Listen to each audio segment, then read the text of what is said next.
stampers, it's Kim Vogel back with another video, and today I want to show you a stamp set that is near and dear to my heart.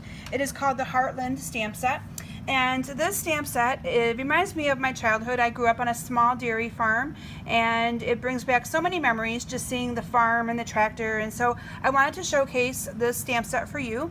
I've also been asked to do a make and take at an event back in my hometown where I grew up over in the thumb of Michigan, a little town called Port Hope, and they do an annual steam engine tractor show, and so over the 4th of July weekend, so I wanted to be able to do something that kind of fit that theme as well. So this stamp set totally fit in, and I wanted to showcase it for you. So what I did was created both a blue option and a red option to kind of coincide with 4th of July, and then they can kind of pick which one they want to make and go from there. So let me show you how I made this card. And the white cardstock that I used today is actually our it's our thick cardstock. So the weight of this is a little bit thicker than our normal Whisper white cardstock, and I really like it for card bases. It's just a really nice white. And so I cut this at 5.5 by 8.5, and I scored it at a 4 1/4. And I find that scoring this cardstock is really critical because with it being so thick, if you just try to fold it without it being scored, you get some kind of funky creases along the side of it. And so I do like to score that. So the option that I'm going to show you today is the blue one. So I then used our Night of Navy, and I cut this at 5 1/4 by 4. And I'm just going to go ahead and I'm going to adhere this to the front of my card using Fast Fuse, like that. And then I used our new Wood Textures card or designer paper stack. And if you haven't used this yet or seen it, it is a must-have.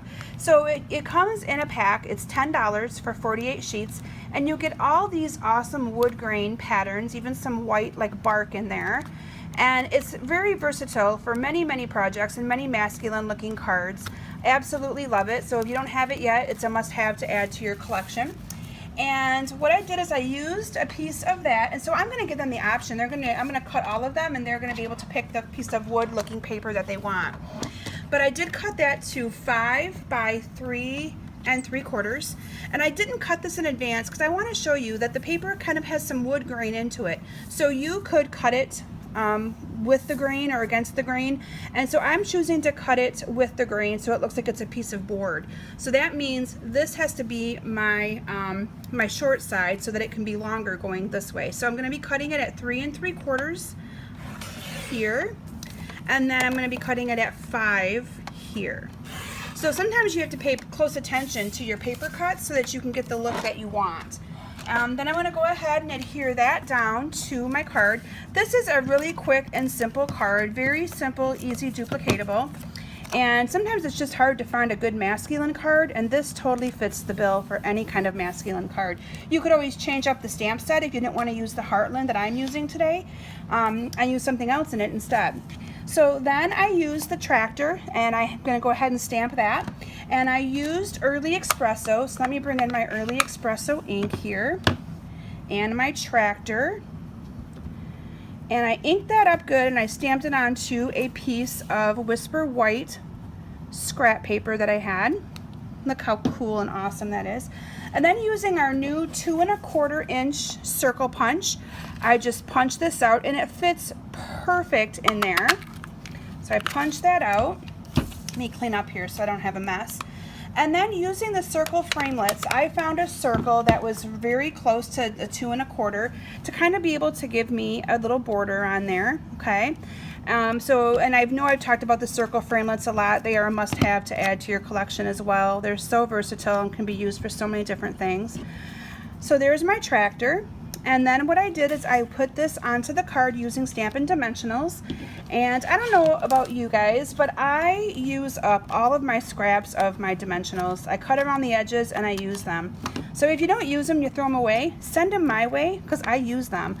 They work just the same way as if you were to use an actual dimensional, and I don't like to waste. So usually I keep them all from my classes, and that's what I use when I make my projects. So I'm going to go ahead and adhere that to the card.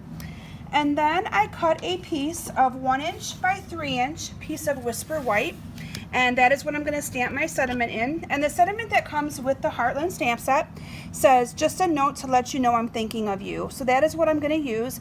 Again, you could easily stamp something else there from your collection of stamps. You could stamp happy birthday. This would also be a good sympathy card. So there are lots of different options you can do. Again, bringing in my Early Espresso ink, I'm going to go ahead and get this stamped. Bear with me here as I ink this up. Okay, I'm just going to kind of center that and stamp it on there. I'm letting that dry a little bit because my ink pad is really juicy. I noticed that when I opened it up the first time. And then again, using Stampin' Dimensionals, I adhered that to the bottom of my card. And this time I'm going to actually use a few of these dimensionals that I have. But again, I don't hesitate to use those edges because they work just the same. And then I'm going to go ahead and put this to the bottom of my card, and voila, look how pretty that is. Simple, simple card. And I'll bring in my red one again so that you can kind of see the two options that I'm going to offer. And I absolutely love it. I love how it turned out. It's simple yet very elegant looking, and I just think it's perfect. So I encourage you to check out my website at kimsbasementbunch.com.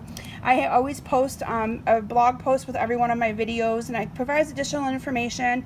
And make sure you join my mailing list because I do give out something free every week for commenting on my videos. And I also started giving out or emailing anybody who's on my mailing list tutorials, free tutorials on Friday. So make sure you check it out at kimsbasementbunch.com, and thanks for stopping today. Hope you enjoyed these projects. Have a great day.